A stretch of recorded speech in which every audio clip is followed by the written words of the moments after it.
lot of parallels this morning between U.S. and European trading. We've got stocks there down. We've got government bond yields higher. We also have inflation ticking up a little bit over in the U.K. Our Tom Belger has a rundown of all of it for us. Tom?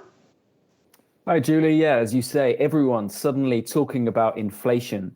That was how one analyst set the scene in an email I saw this morning. We've seen a government bond sell-off too, as you say, across Europe as well this week.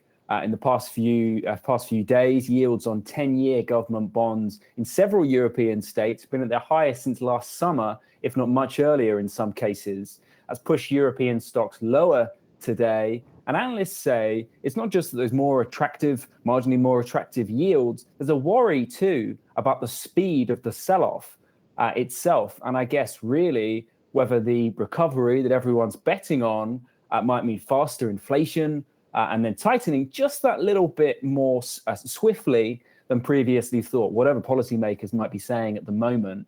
And we actually had, as you say, some timely UK inflation data this morning too. That ticked a percentage point higher when analysts had expected it a point lower, came in at 0.7%. Some now think it could even breach the 2% Bank of England target this year, although certainly some other economists not quite as confident that's likely to happen. Julie? Tom, I'll follow up on that one. Looks like you might be able to buy your first Ford electric van very soon.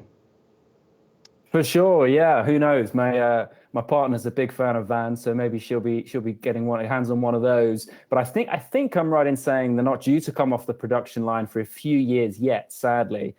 Ford announcing today they're going to only sell electric cars in Europe by 2030. That feels reasonably ambitious compared to some of its rivals.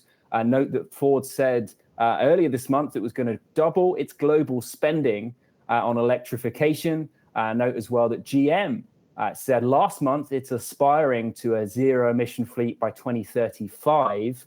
Europe now, it's worth saying, the biggest global market for electric vehicles. We've had kind of carrot and stick here, not just with stricter emissions targets, but also generous subsidies in some countries as well. As I say, my other half may be snapping one up, subsidies or not. Back to you. All right. Keep us posted, Tom. Appreciate it.